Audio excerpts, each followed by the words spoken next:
Hey everyone, welcome back and welcome to another reading. This will be the general read for August 2023 for those of you who have a Gemini sun, moon, or rising. And if you don't identify as a Gemini and it's the title or the thumbnail that drew you to this reading, I encourage you to stick around.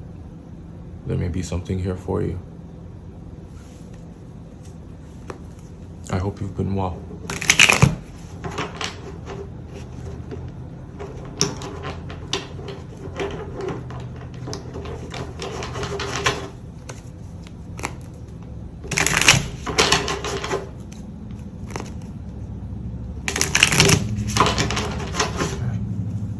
Let's talk about you, shall we?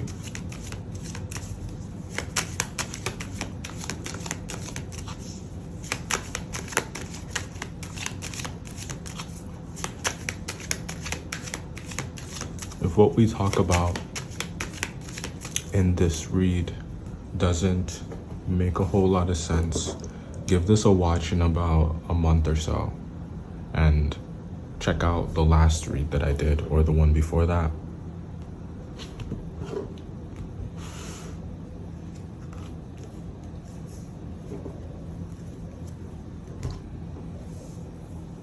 Big Libra energy. It all has to make sense. It all has to, what's right is right, what's wrong is wrong. It doesn't get much deeper than that. Libras are very decisive, I think, very definitive. They can be. And the only time that they really sway, the only time that they really budge, and I'm describing this kind of energy because I get that it's kind of, you're on the opposite of it. This is energy that you're encountering.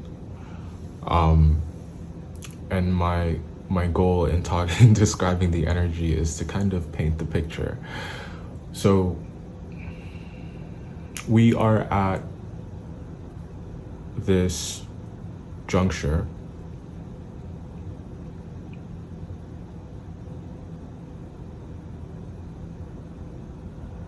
where maybe you're trying to understand someone's decision-making process. You're trying to understand their communication style. You're trying to understand their approach. You're trying to get a grasp maybe on their demeanor.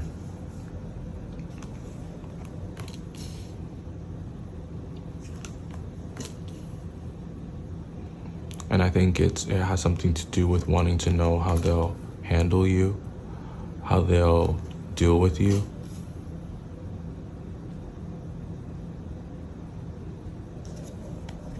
It's an energy or a person or an obligation or a situation that you feel,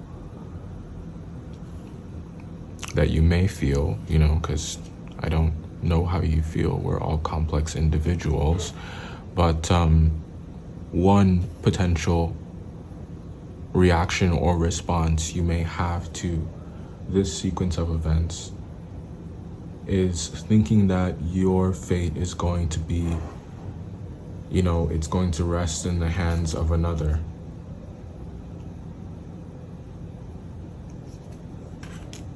Institutions, regulations, bureaucracy.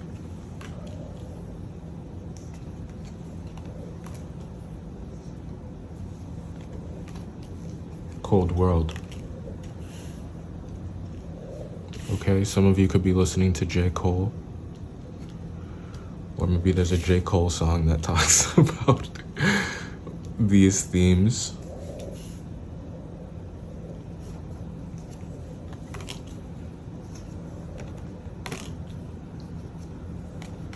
I wonder what J. Cole's sign is. Is he a Gemini? Or is he a Leo?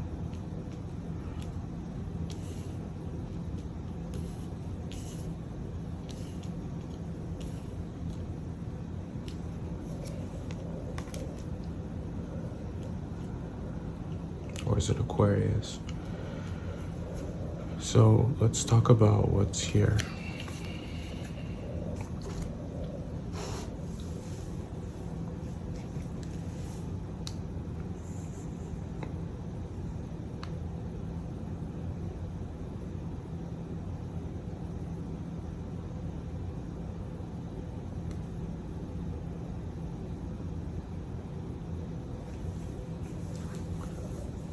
So one of the things that you're looking for is a break, a reprieve of sorts, and that, it looks like the hope is that it's coming in the form of some good news for once. I'm hearing some good news for Christ's sake. So just wanting to be able to rest mentally, just because there's so, you know, like you have to decide about this, and then there's this, and then there's that, and then like you have to make a play here, and it's like this requires your attention. So like corporate energy is here, or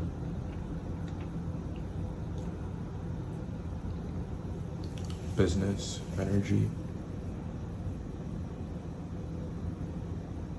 And you know, that whole idea of feeling as though your fate is in someone else's hands could be the boundaries that are created by rules and regulations, and what it means to do good business, to do fair business, to do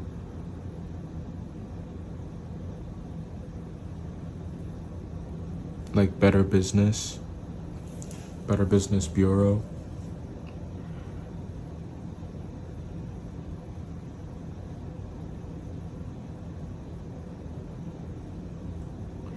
So there's a choice here made about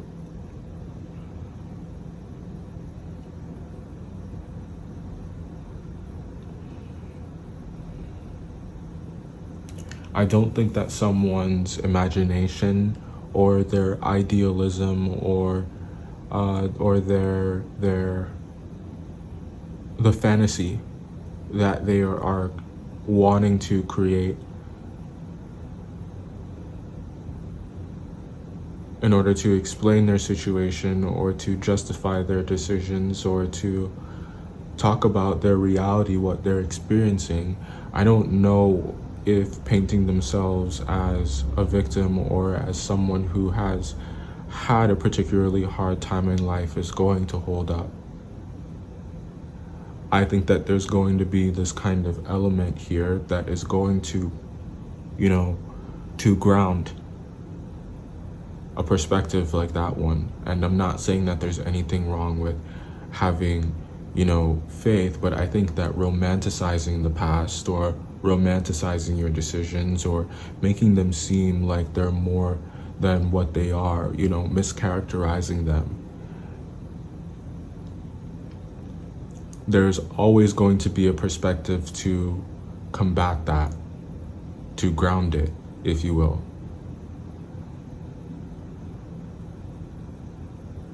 It's okay to have faith in an idea, but if you're using that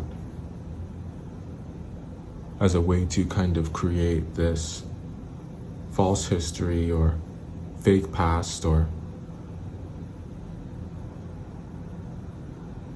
inaccurate recollection of the past or the way things transpired to get someone to think your way, it will backfire.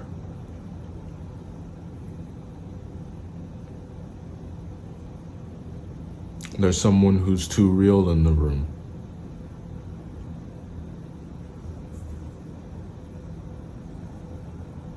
The figurative room. There's someone who's too real who's in the equation. And, you know, you should want to play fair. So if you're upset by this, you know, maybe think about why.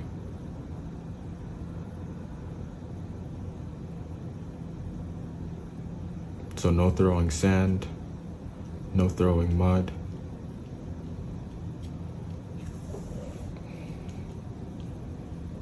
Something here about a mea culpa.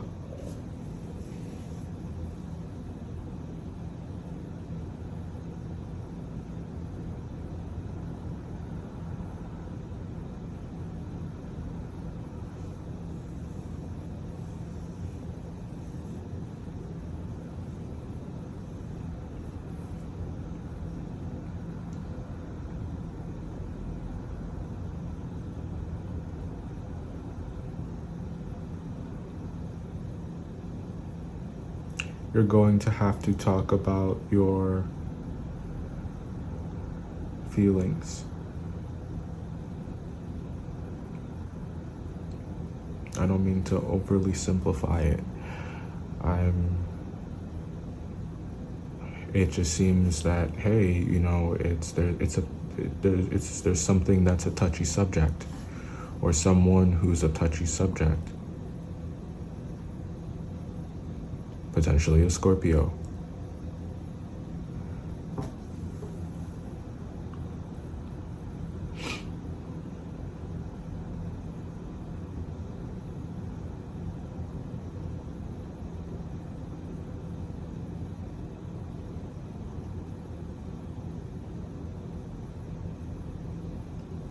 And what you may be lost with that person, or are losing, or feel as though you're losing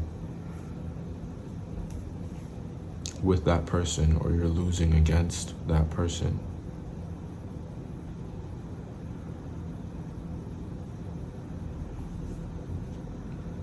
What do you do with these feelings you have, that these unsettled emotions is what they look like?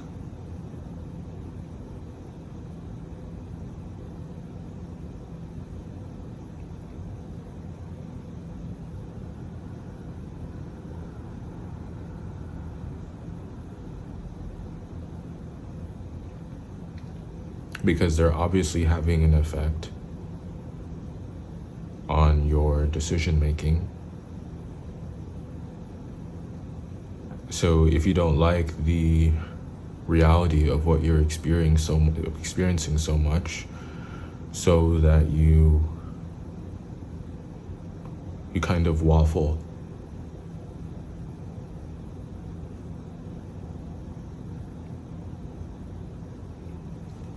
You know, you kind of have to address the elephant in the room.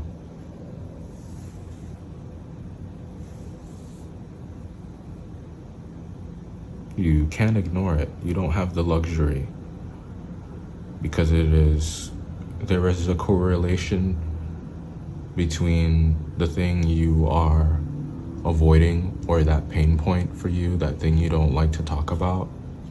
There's a correlation between that and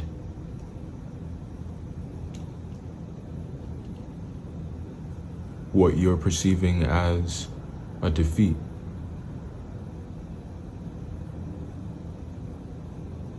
Or the defeat you're maybe experiencing.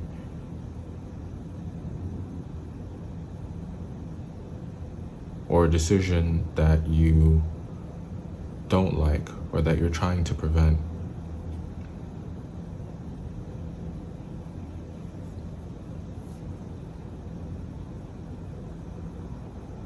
Yeah, so there's some fighting, and you know, what are you fighting for? Who are you fighting for? What are you waiting for? What do you really care about? What do you value here? Is it love? Is it secrets? You know, is it a kind of value that you place on knowing things? You know, because knowledge is power, there is some kind of incentive there.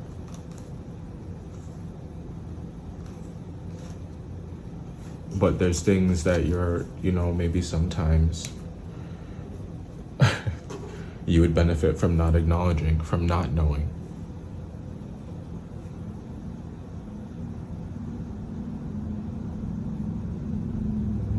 Just because you don't remember doesn't mean, you may not remember, but that doesn't mean it didn't happen.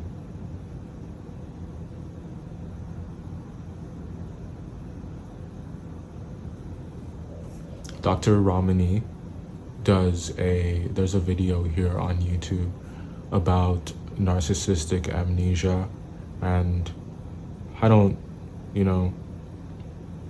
it's not a topic we talk about in name so much on the channel. We certainly talk about those energies, but we don't always call it narcissism, right? Because everyone's situation, we don't really understand. We're speaking in general terms. And what we don't, want to do is be so quick to label. We must seek to understand. But anyways, enough about that. There is a video she does on narcissistic amnesia, and it just really speaks about how the narcissist will conveniently forget things in the past, or forget about things that they did or they said when being confronted about the consequences of the things they said and did. It's like they don't remember, or they pretend not to remember that. Well, there's an argument to be made about whether they're pretending or whether they genuinely forgot, because, we don't really know. The point is that there is this unwillingness to admit that they did that thing, or there's this unwillingness to admit that they said that thing. They don't even remember that it happened. And it makes you, as the person who was there, who felt the effects of that thing they did or said, it makes you feel like, it makes you question your reality.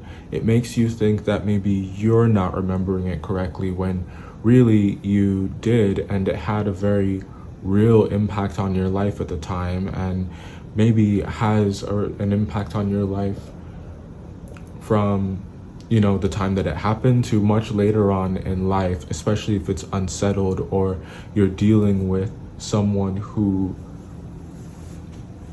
doesn't want to admit that that your experience is real.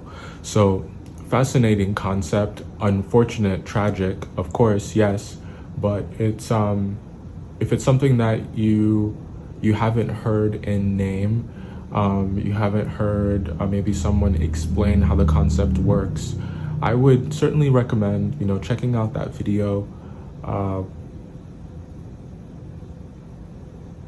Videos that really help you understand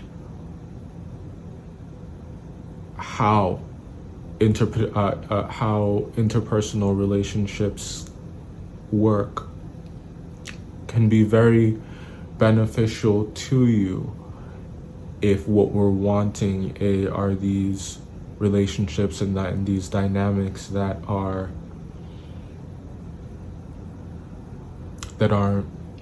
not selfish. Yeah, I hope this helped. I'll see you. But yeah, that's Dr. Ramani. It's spelled Ramani.